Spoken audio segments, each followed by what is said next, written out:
Good afternoon, everybody. Welcome back. It's week 9. It's week 9 of Home Games. Happy sunny Wednesday to you, Amira. So live from the basement once again, joined by Nicola Ellis from Wellington Wealth in Glasgow. Hey, Nicola, how you doing? Good afternoon. Say hello to everybody. Good afternoon. And we're going to come back to Nicola in just a wee second and a bit of talk about client segmentation. I hope everybody is doing really, really well. Loads of you on again, which is very nice of you. Thank you very much. I can't promise, for those of you that are on for the first time, I can't promise professionalism. I can't promise devastating conclusions or anything like that. But what I can promise is that it'll be half an hour well spent. Keep an eye on the stuff on the right-hand column. Lots of the regulars here, you all chip in, which is fantastic. Please keep doing that. If anybody wants to ask a question, type question. There is a button at the bottom which is called Ask a Question, and you can use that. And I'll keep an eye on all of that, especially, excuse me, while Nicola's doing her bit. Now, usual kind of thing, if anybody is having audio or video issues, I do this every week, but I'm putting a wee link in the chat. There we are. And if you click that, it will delay your feed by 2 or 3 seconds, which usually takes care of any issues that you might be having. It can't make me better looking or anything, unfortunately. The technology hasn't been invented for any of that stuff, but it will work. Now, the other thing, just to say, is there's a little green button below the screen. Don't press it, because what it will do is it will take you to another webinar, which is running at 1 o'clock sharp. So we will be done with our main bit by 1 o'clock sharp, and that's the Paraplanners Powwow, which is on centralized investment propositions this week. And normally what we do when we're clashing like this with a powwow is we don't do what we call the after party, which is where we hang around a bit and talk nonsense after the main kind of meat of the session. A few of you said, look, I do quite like the after party bit. So what we'll do this week, we'll just try it out. I've put the button there. If you want to go and see the Paraplanners thing on Kips, do it. It'll be excellent. It's going to be a really good one. Just press that. It'll take you to it and you're gone. But if you do want to hang around, don't press it at the end, and we will see how many of you are still around. Okie dokie. As is time-honoured fashion, I will now share my screen, and I just got to do this and this and this and this and this and this and this, and here we go, and that one and that one and that one, and with any luck we now have that, and I shall focus in on what we're going to do. Right. So yeah, week 9. And there we are. I'm all ham-fisted today. So here's what we're going to do. I'm going to share a little bit of research once again, as we normally do, all on client segmentation, because that's what Nicola's going to major on as we have a chat with her. Then we'll spend nearly all our time with Nicola this week. Then it's the time-honoured joke and all the rest of it. If the joke is rubbish this week, it's no my fault, right? It's Andy Schleider's fault. Very, very, very clear that I had nothing to do with it. It is a funny joke, though. I like it. And then there's the how wow with a bit of after party, and that will do us. If any of you like watching these things later, if you dip in and you want to watch a bit later on or whatever, as ever, you can see it on Crowdcast later, but we're also going to be setting up a YouTube channel, which is kind of 3/4 done, and we'll launch that probably sometime in the next week. Thanks, Andy. So let's have just a wee look at current segmentation practice. Okay, this is based on the big advisor research exercise we did in November last year. I've mentioned it loads and loads of times for those of you that have been on previous home games, this was with about 400 firms, and we did it in November last year, so still pretty current. And we asked people how they currently segment their client bank, and I've missed out a few answers. There were some people that said they didn't do it at all, so I've missed out those kind of answers for the moment, and we'll just concentrate on these ones. So I was interested to see this because when we did this 2 years ago, one of the things we found was that overwhelmingly, 70, 80% of the segmentation that was going on was done on portfolio size. So this is your classic post RDR gold, silver, bronze kind of stuff, and you are my most valuable segment because you have more than £1 million, and so therefore I do these things for you and I charge you this much, and you're a horrible, smelly, poverty-stricken person with less than £100,000, and therefore I do unpleasant things, whatever it was, right?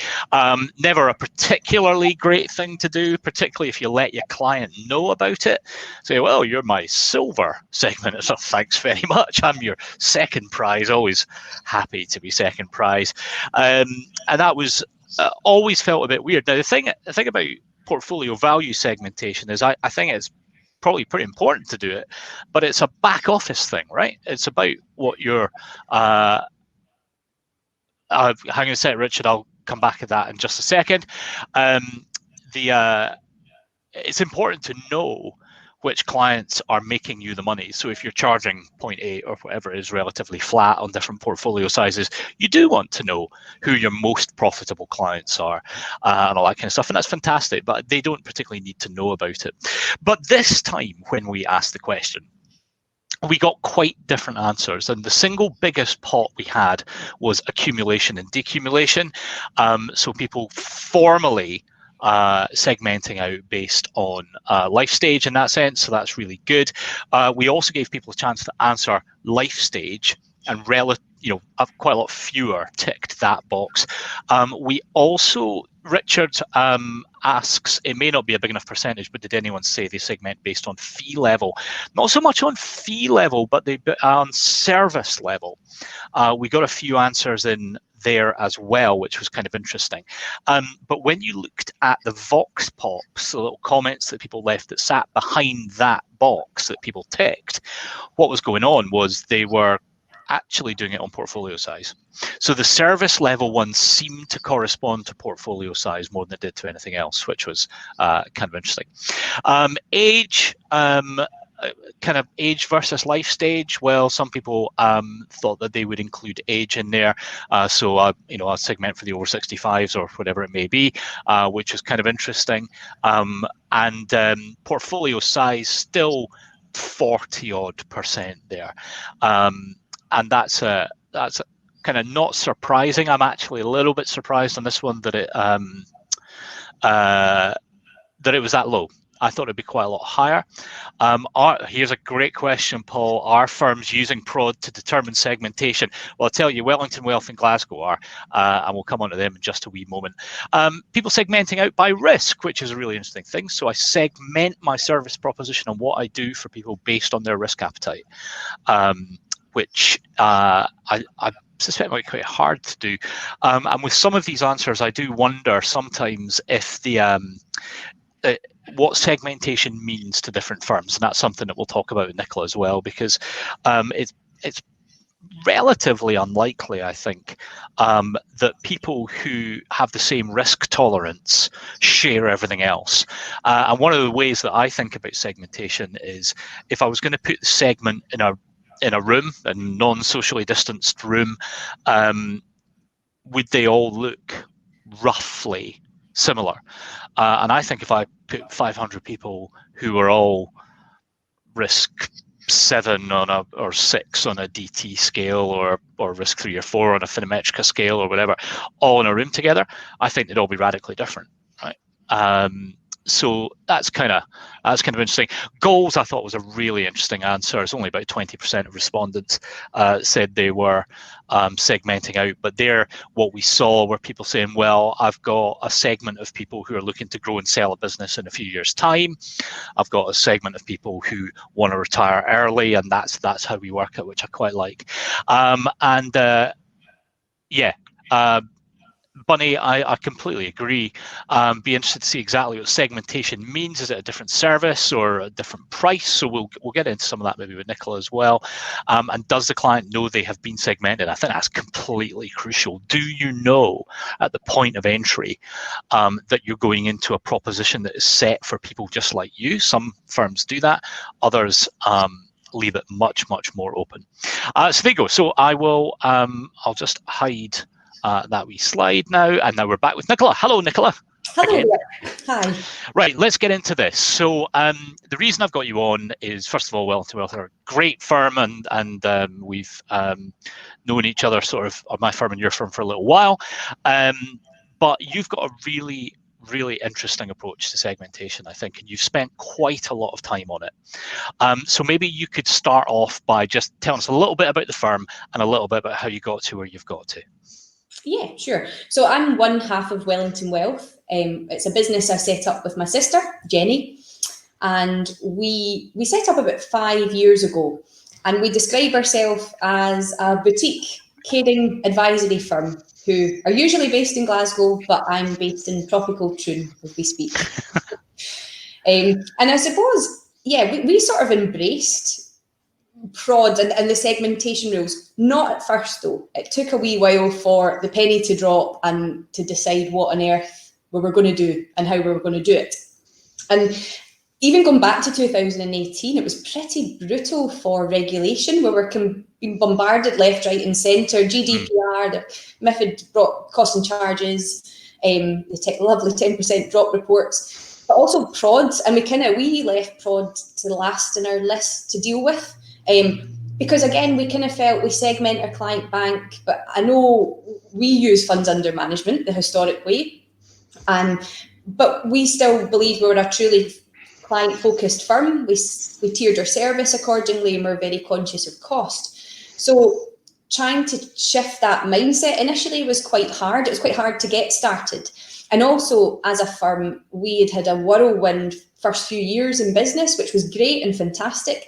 But we wanted 2019 to be a year that we focused on client care and our existing clients' processes, procedures, just to make sure we were doing things as efficiently as we could.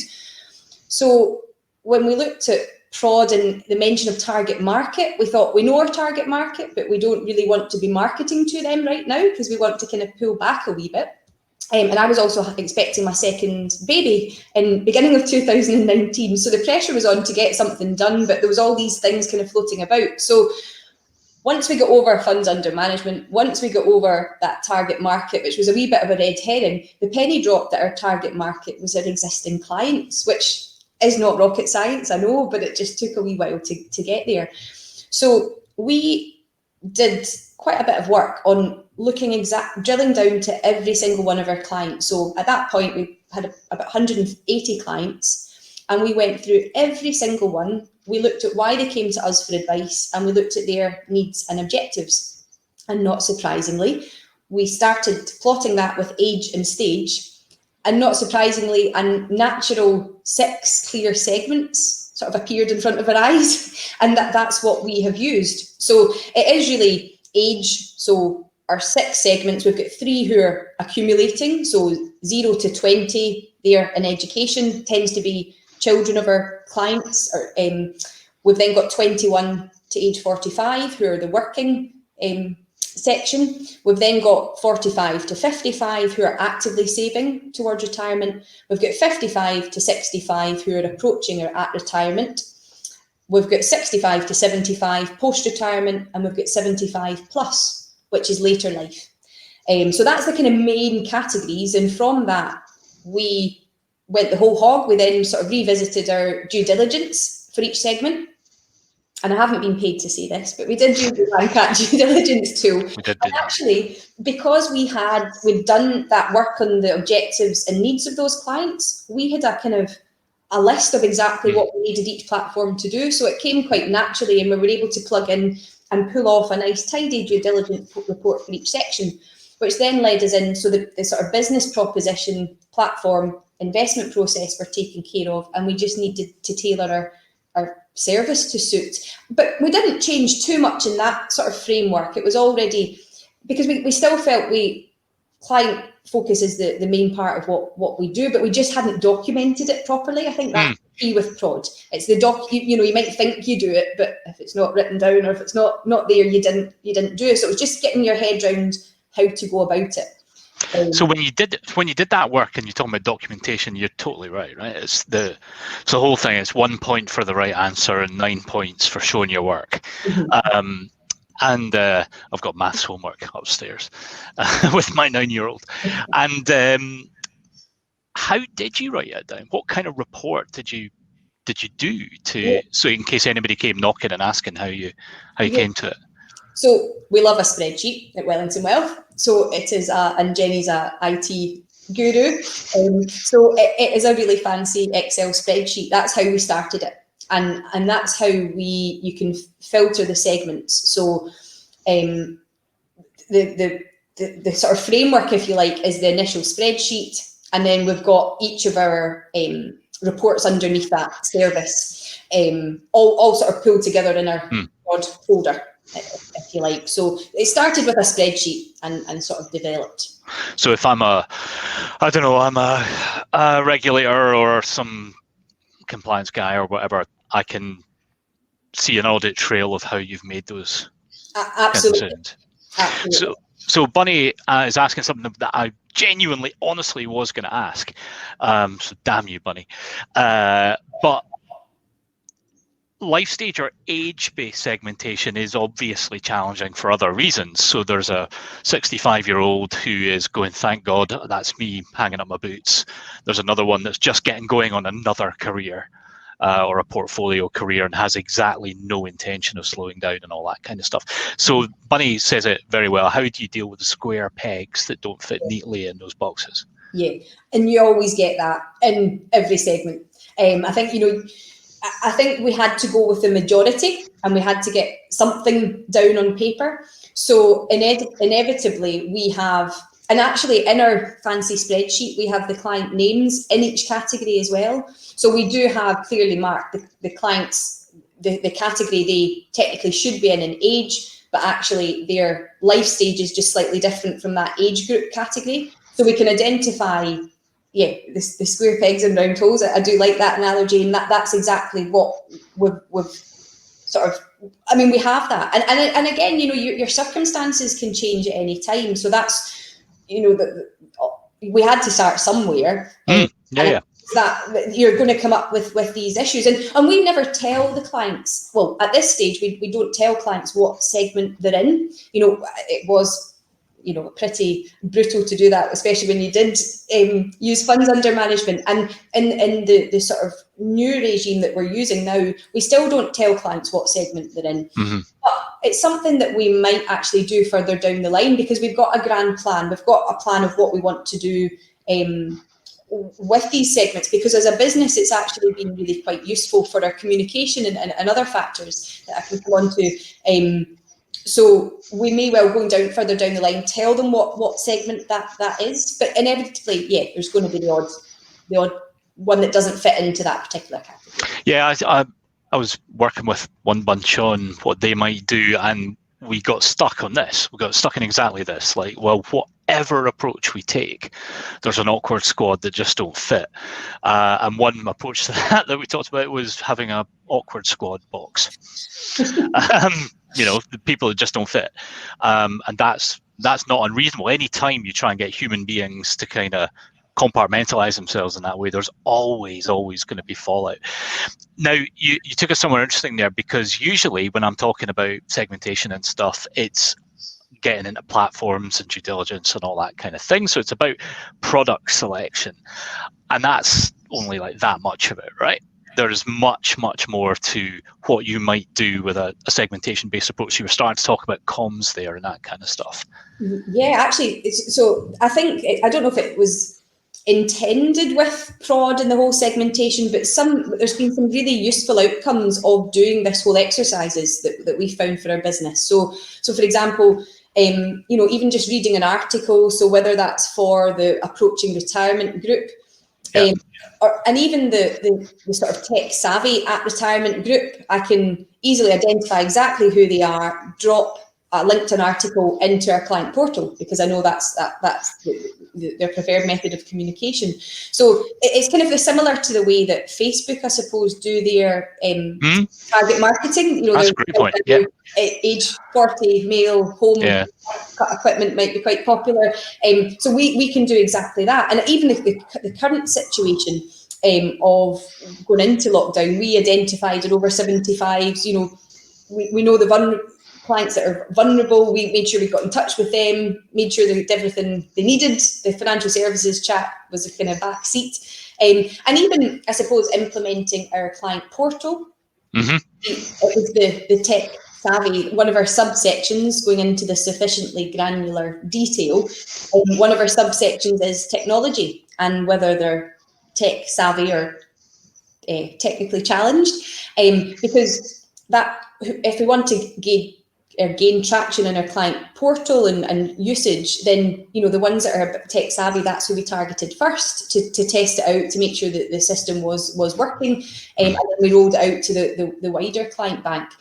But also that being able to identify the ones that could potentially be cyber targets is quite interesting to do. So although fraud and that kind of stuff. Yeah, exactly. So we can have communication on, how they should, or suggestions on what they can do for passwords, and a bit more cyber education or cyber crime education. I think nowadays so important.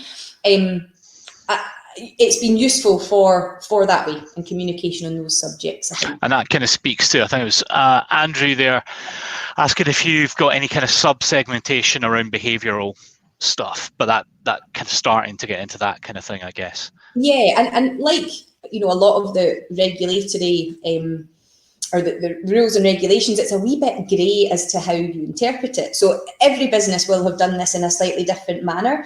And we decided, so as I say, we've got our main 6 segments, but within that we have identified, we've used knowledge and experience, investment, financial services, knowledge and experience. We've still used funds under management, but we've called it a different name. So their financial situation. Amazing. Nobody will be able to undo the code. It's very smart. Complexity of affairs, risk profile. Obviously, we went through their objectives and needs, the technology and service level. And whilst I suppose we're talking about regulation, throwing in the senior managers regime as well. Going forward as a business, our next step is probably going to be advisory or bringing other staff on board. So given it's Jenny and me, it's our next on the line. We want to make sure who comes on board has the right culture, shares the same values. So giving them our segmentation, and it could even be, a junior advisor, somebody, or growing our own advisor. It's almost the kind of holy grail we're giving them of our business, of things that the objectives and needs of that stage. So, the client that comes to them, this is the things that you should be considering that they might, need or want, which I think can be quite valuable from that point of view. That makes perfect sense. So I've got 2 things I really want to ask. I'll ask one, and then I'll go to a couple of the kit type questions that people are asking there. But you mentioned one of the phrases from Prod there, in Prod 3.3, which is obviously my favourite bit of Prod, and that was about sufficiently granular level, right? And for those of you that have seen me do the Prod stuff before, I think second ever home games, we did it with Mike, and we put some of the quotes from Prod up on the screen. But there's nothing in Prod or MiFID that tells you what sufficiently granular means. So what was your process of getting comfortable with how deep down the rabbit hole you went? Yeah, I think it's just, you've got to just know your business, know your clients, and what will work for you, because again, you can have all these categories, but if you're never going to use them, what's the point? And not only did we identify, and this was information we already had, but we didn't necessarily have it anywhere. Again, it's that documentation. So we've created, we use IO as a back office system. So we've created each of these fields so that through IO we can interrogate that system to show us our different categories. Because again, the spreadsheet was getting a bit creaky in places. So we've built that into our back office system as well.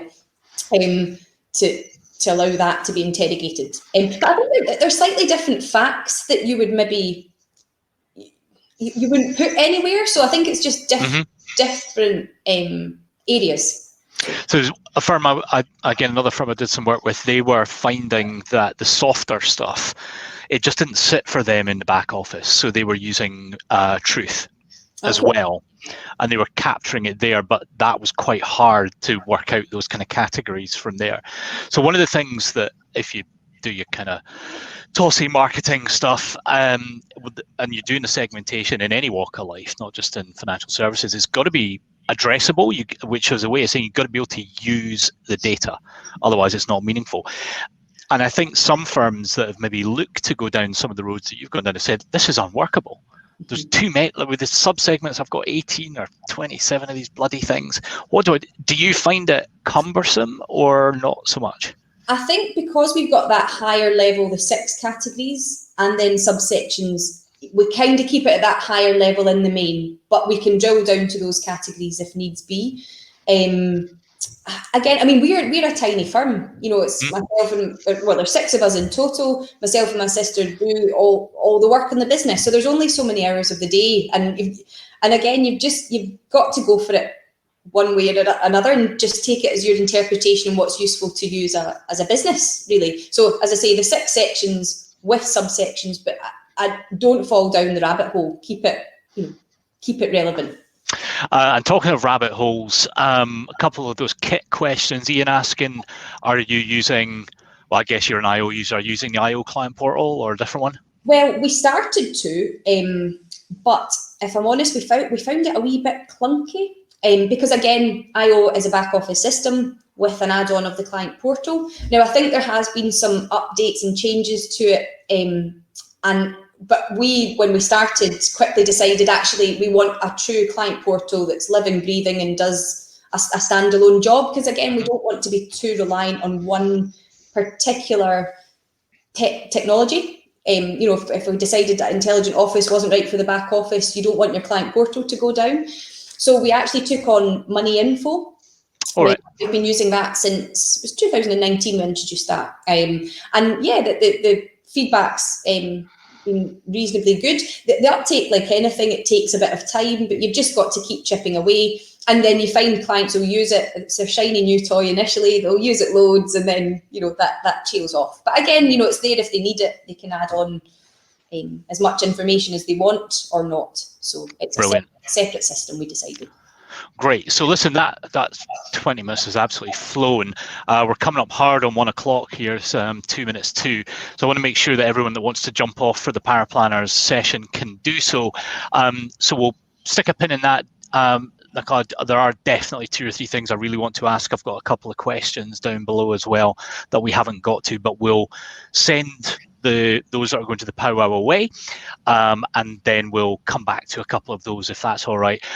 In time-honored fashion, guys, I'm going to share my screen again and just give you a couple of bits here, and I will focus in on there and make me and Nicola quite small. So there you go. So that's it for our main bit. I will do a quick joke in a second. Next week's home games, 12:30 as ever. Richard Clark of Origo. We've talked about Origo stuff quite a lot over the weeks, so it seemed only reasonable to get them on. And Richard's going to do the honours first, which is great. I'll do the joke last because I want to make sure those in that last minute of main time that I can do this. It's Mental Health Awareness Week, as many of you will know, and our theme this week is kindness. And we can all do with being kinder, I guess. But our house charity is the Samaritans. One of the guys who works for the Landcat is a listener with the Samaritans, and we're incredibly keen to support them wherever we can. And this week, more than anybody else, as I said in the update this week, nobody stands and bangs pots and pans on a Thursday night for people that sit at 3:30 in the morning talking to desperate people. But they are there, and they desperately need that service. So if you're lucky enough to have a couple of quid in your pocket, you might consider chucking it towards the Samaritans. But then on a much happier note, Shuggy, you can see him there, is lying on his deathbed. And he knows He knows time is short. He knows the end is nigh. So he calls his family to him, and he calls two independent witnesses, one of whom is the family solicitor, and they set up a video camera to record his last will and testament, which will be an oral last will and testament. And he says, right, it's time for me to pass things on now. To my son, Shuggy Jr., I give the flats up the top of the Lothian Road. To my other son, Rab, I give the office building at Haymarket. And to my darling wife, Senga, I give the big hooses up on the Garscube Terrace in Murrayfield. I wish you all the very best with them. And he closes his eyes, and Shuggy is no more. And the family solicitor turns and says, well, my goodness, that is a surprise. I had no idea about flats and houses and office blocks. I mean, he must have been such a hard worker, and to have left you this astonishing estate. We'll need to have a think about what we do with all this. And his wife says, "Okay, away with you. He was a window cleaner." That was his round. Thanks, Andy. The original version of that is done with Irish people, and it's got quite a lot of paddy in it, and I didn't think we could do that. So there we go. Right. Probably, I'm looking at my numbers here. I think quite a lot of people have headed away, and that means that we're probably, I think we're alone now, although there are still over 100 people here. So there we go. I'm going to get rid of that now, and that'll just bring us back. Here we are.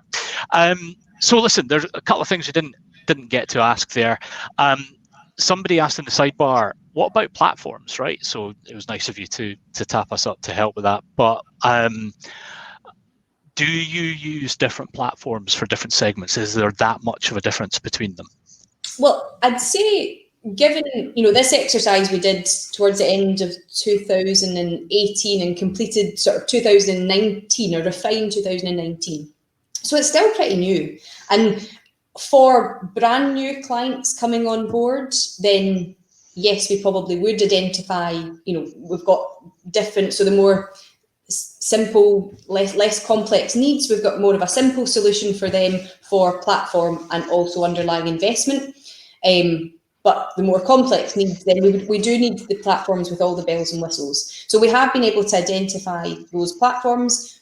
I suppose but the majority of our clients, as I mentioned, are existing, because again, I was on maternity leave for part of last year. So, the existing clients, I've given the advice at that time and for the longevity.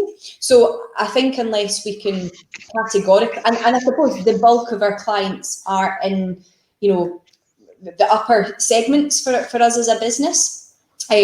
So, we don't have that many down the lower end, which would be that very different service. So it's probably going to be, so we do have different platforms to use, but in terms of existing clients, we wouldn't necessarily change them unless we felt it was truly justified. But inevitably, they've been in the right shape anyway, because we had that service before. And that's one of the things, the BDMs at the platform and stuff, that love a bit of prod and love a bit of segmentation, because they think, we'll get a whole bunch of clients moving across to us because your segment, whatever, will be XYZ provider, and I'll get all of that. But, nearly all firms, like overwhelmingly nearly all firms, already know the answer, because you're not daft. You wouldn't be here if you're daft. And I'm yet to meet, bar one or two bad apples, anyone that did anything unsuitable. Yeah.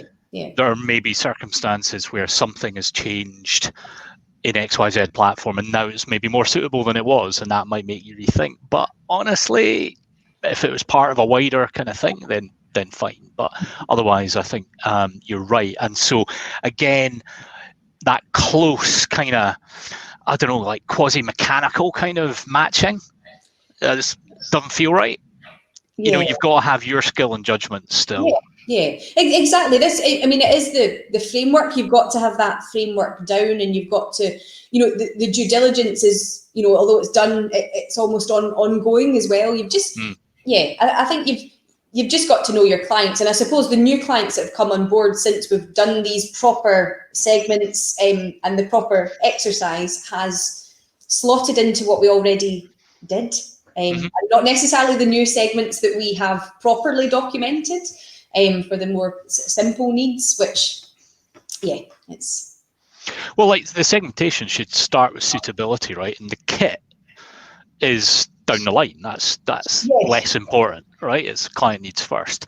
But so what's happened, because I think the prod stuff at the segmentation comes in that regulated part, which is giving of financial advice, which is about kit and portfolios and all that kind of stuff, as opposed to financial planning, which is the actual interesting bit, where you would get into, it's kind of got almost mislabeled. The segmentation is probably more valuable at the planning end, because you understand the clients better, and this stuff just flows from that. Yeah. But because it's in regulation, it's so funny the way these things match off. But also, if we're truly focusing on the client doesn't really care who the provider is, what the underlying investment is. Yeah. That's why they've come to you in the first place. So it's a planning. It's that initial, I suppose what prod was all about and what the segments are, and really understanding their circumstances, what they want to achieve. And quite often clients can come to you not knowing what their objectives are. They've had a letter from their pension provider, they've received an inheritance, so they don't know what they should or shouldn't be doing. So that's also why those segments, well, you should be thinking about this, that, and the next thing. So, well, that's why you guys aren't order takers, right? Somebody says, sort my pension out, you're like, all right, sunshine, slow down here, and saying, I will find out what you need as we get into it. Andrew did a wee question down below, and Andrew, you might, I don't know if you're still on, but if you're not, I hope you can listen back to this.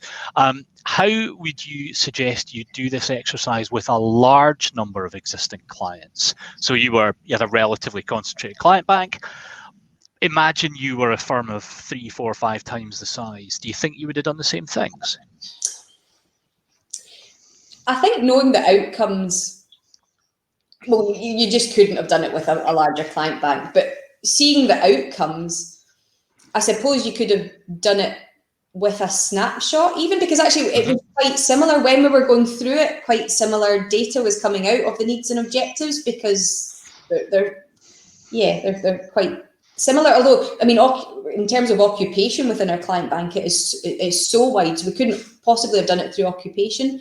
I think age and life stage was quite a natural process, but yeah, it would have been difficult. It's tough. Go down. Yeah, it's tough to imagine, and certainly if you're a very big business, then really you should be getting MI and things coming through that would help support decision making. But Andrew was asking, did your back office help at all? And I guess you were kind of spreadsheety at this point, right? Again, just because of the size of our client bank, I suppose I'm more comfortable with a spreadsheet. So, and